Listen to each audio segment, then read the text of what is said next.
Halo semua, apa khabar? Saya Lisako dari Kelantan. Hari ni topik yang kita nak sembang ya hari ni ialah berkaitan dengan kita punya jantung dan saluran darah. Kan sebab ini adalah satu organ yang sangat-sangat penting dalam badan kita. Kerja tak pernah berhenti kan? Okey. Sebelum tu masuk topik tu kita nak tanya sikit. Apakah kegemaran aktiviti kita sebelum MCO ni? Ada orang dia suka bercucuk tanam, ada orang dia suka masak-masak kat dapur, ada orang dia suka aktiviti lasak kan? Ramai suka pergi mendaki bukit. Yang tu kita kena pastikan apa? Salah satu ciri-ciri yang kita kena pastikan kita mempunyai jantung yang sihat. Mendaki bukit, cycling, basketball kan? Kita kena pastikan jantung kita sihat. Apa yang menyebabkan jantung kita tidak sihat? Satu, peningkatan umur. Itu tak boleh dinafikan. Lagi gaya hidup yang tidak sihat. Tidur lewat, bangun pun lewat. Kan? Lepas tu tabiat merokok lagi. Lepas tu keseimbangan makanan tidak terjaga kan? Pemakanan tidak terjaga, tidak terurus. Ramai yang suka hello COD kan? Makanan fast food memang lebih enak kan? Kita pun penggemar fast food juga. Tapi kita perlu kurangkan sikit. Kurangkan. Okey, lepas tu lagi apa yang mengakibatkan jantung tidak sihat adalah kerana mereka yang ada masalah apa? Kolesterol tinggi, darah tinggi. Itu mengikut penyelidikan daripada New Straits Times pada tahun 2016 tu, 2 orang tu dalam 1 orang penduduk Malaysia ada kolesterol tinggi. 3 orang dalam 3 orang 2 orang tu ada masalah darah tinggi. Satu nisbah yang sangat tinggi kan? So bila kita ada masalah kolesterol tinggi, bila kita ada masalah juga satu lagi masalah kita punya tekanan. Bila kita berlaku tekanan kita punya saluran darah akan mengecut tau. Ini serius. Bila kita ada mood sedih, kita ada mood kita rasa kemurungan, kita akan bila kita ada rasa ketakutan, itu penting. Ia mengakibatkan saluran darah kita mengecut. Saluran darah mengecut. Lepas tu apa berlaku kalau kolesterol pula tinggi, saluran darah pula mengecut. So tekanan darah pula tinggi. Apa yang akan mengakibatkan kita punya peredaran darah tidak lancar. Nanti kita tengok gambar. Tengok gambar dia senang faham sikit. Tengok gambar. Ini nampak? Ni kita punya saluran darah. Saluran darah kita kan. Benda kuning-kuning ni yang lemak yang terlekat. Juga kita kata plak-plak darah yang terlekat kat tepi saluran darah kita. Bila darah kita ni dipenuhi dengan sampah sarat begini kan, ia akan mengakibatkan peredaran darah kita tak sihat. So, bila peredaran darah tak sihat berlaku ia satu jenis simptom yang sangat-sangat serius. Sebab kita tahu darah kita dia menghantar nutrien, menghantar oksigen ke seluruh badan kita. Dan dia dihantar kerana dipam oleh kita punya jantung kan. Jantung kita berdenyut. Lepas tu ia mengepamkan darah ke seluruh badan kita melalui saluran darah. So saluran darah dalam badan kita ni sangat panjang tau. Sepanjang 2,5 kali kelilingi dunia. Tengok betapa panjangnya. Kan panjang. Bila kita ambil jarum tu, cucuk kat bahagian mana yang tak ada darah? Semua ada darah. Kecuali cucuk kat rambut. Rambut tak ada lah kan. Kan? So tengok begitu panjangnya saluran darah kita. So kita kena pastikan at least kita punya saluran darah tu bersih. Biar darah kita tu dapat berjalan dengan lancar. So, bila darah kita tak lancar kan, kita punya jantung juga akan jadi macam mana? Tenat. Jantung kita tenat sebab ia terpaksa mengepam darah dengan lebih laju kan? Untuk melancarkan darah tu. So kita kata sebenarnya bila saluran darah yang tidak sihat, tidak lancar ni berlaku, akan mengakibatkan masalah apa? Terutamanya bila peredaran darah yang tidak lancar berlaku di bahagian otak kita. Otak kan banyak saraf-saraf kan. Ia akan mengakibatkan kita punya memori, kita punya ingatan jadi slow. Dia akan mengakibatkan pening-pening, akan mengakibatkan sakit kepala. Lagi teruk, ia akan mengakibatkan stroke. Yang itu kita takut sangat, kita tak mau. So kita kena hindari, kita kena pastikan peredaran darah kita sihat, lancar. Bila kata berlaku peredaran darah yang tidak sihat kat mana? Kat dalam sistem pembiakan kita. Yang tu lagi teruk. So kalau lelaki akan ada masalah mati pucuk.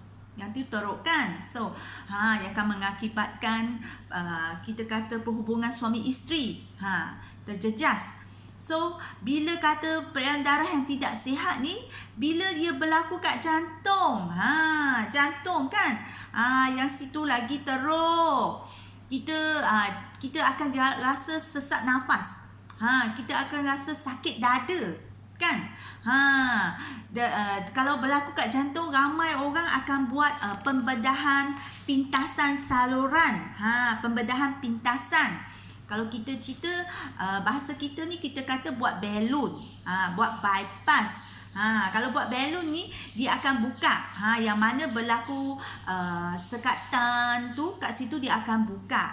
So kalau kita buat pintasan ni, pembedahan pintasan ni, sebenarnya ia tidak memulihkan masalah kita daripada akar umbi. Ia hanya membuka di mana yang ada sekatan sahaja. Tetapi yang kita nak pasti ialah pelancaran darah kita tu harus sihat, biar ia tidak berulang lagi berlaku. Pernah kan macam kawan saya, dia pernah beberapa tahun yang lepas melakukan pintasan, operasi pintasan saluran darah ya. Tetapi pada tahun lepas 2019, doktor memberitahu bahawa mungkin dia terpaksa melakukan operasi buat belon ni sekali lagi juga. Kerana macam saya cerita, masalah akar umbi kita tu kita tak rawat. So benda tu akan berlaku lagi. Tapi yang teruk tu apa? Selepas kita menjalani operasi buat belon ya, kita terpaksa banyak ambil ubatan. So ubatan kita tahu kita terpaksa ambil untuk jangka masa yang kita kata sampai kita masih ada ajal, kita terpaksa ambil. Salah satu ialah jenis ubat yang yang mencairkan kita punya darah tu. Sebab doktor dia nak pastikan kita punya saraf, kita punya peredaran darah tu dapat lancar. Kan? So kita sebenarnya nak cerita kat sini, sebenarnya badan kita dia ada boleh menghasilkan sejenis gas, dipanggil gas NO, iaitu nitrite oxide ya. Sejenis gas yang ia boleh mencuci plak-plak yang melekat kat dinding-dinding kita punya saluran darah. Ni saluran darah kita. So ini plak-plak yang terlekat kat dinding-dinding saluran darah ni boleh dicuci oleh kita punya NO, gas NO tu. Ia boleh mencuci, membersihkan. Lepas tu dia boleh mengembangkan saluran darah kita. Lepas tu ia boleh buat apa lagi? Dia boleh buatkan kita punya saluran darah tu lebih fleksibel, lebih senang dilentur. Kan bagus, hebat kan kita punya NO tu. Tapi ya, kerana masalah yang tadi kita cerita, peningkatan umur, masalah gaya hidup tidak sihat, tabiat yang tidak elok kan, so mengakibatkan penghasilan NO tu tidak cukup untuk buat kerja dia, tak cukup. So kita boleh dapatkan penambahan suplemen. Kita boleh dapatkan penambahan suplemen untuk mengeluarkan NO yang cukup, menampung kerja-kerja pembersihan pada saluran darah kita. So yang saya cerita adalah Beefew. Beefew satu produk daripada USA ya, dengan kerjasama daripada seorang profesor, iaitu Dr. Farid Murad, seorang yang sangat hebat, penerima anugerah Nobel tu, bukan calang-calang orang kan. So daripada kerjasama beliau ya, mencipta satu formula yang sangat-sangat hebat, bukan sahaja memelihara kita punya saluran darah sihat, juga menjaga jantung kita untuk bertenaga. Sebab dalam ini ia terkandung 4 ramuan penting. Satu, L-arginine, yang menghasilkan gas NO tu yang tadi kita dah cerita. Lagi satu ialah CoQ10. CoQ10 yang menjaga otot-otot dalam kita punya kita punya jantung, memberi tenaga tambahan kepada jantung kita. Kan jantung kita tu dia bekerja, tak pernah berhenti. Dalam perut mama kita tu, dalam perut mama kandungan kita 6 minggu tu sudah jantung kita ni start berdenyut, start bekerja. Tengok berapa rajinnya jantung kita kan. So kita kena bagi tenaga tambahan kat dia, CoQ10. Lepas tu dalam Beefew, dalamnya macam ni, jenis sebut ya. Dalam Beefew juga terkandung apa dia, iaitu tomato extract. Tomato extract. Tomato extract ni dia dapat menjaga platelet kita dalam keadaan yang stable, kebekuan yang diperlukan, tak tersangat beku, tak tersangat cair. Kalau orang yang kena penyakit denggi tu kan, kena wabak denggi tu, so dia punya platelet akan jatuh, so darah dia akan jadi cair. So kadang-kadang dia akan berdarah menerusi gusi-gusi. Bila gosok gigi sikit kena, dia akan darah tak berhenti. So itu, so kita kena jaga kestabilan platelet kita. Kalau darah kita terlalu pekat pula kan, dia melalui saluran darah tu, dia akan terlekat-lekat kat tepi-tepi dinding.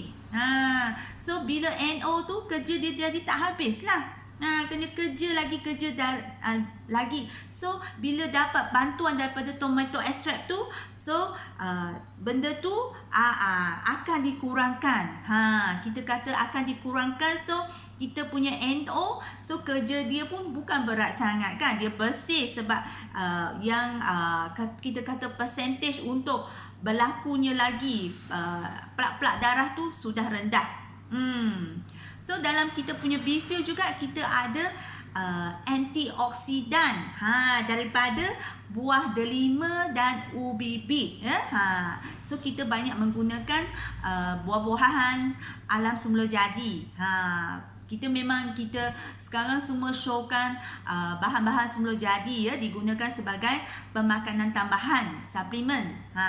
So antioksidan yang banyak tu ia dapat melawan radikal bebas dalam badan kita. So kita juga akan, bila ambil Beefew yang ketara, kita akan rasa muka kita pun cerah, awet muda. Macam saya ambil Beefew kerana saya bermasalah kolesterol tinggi.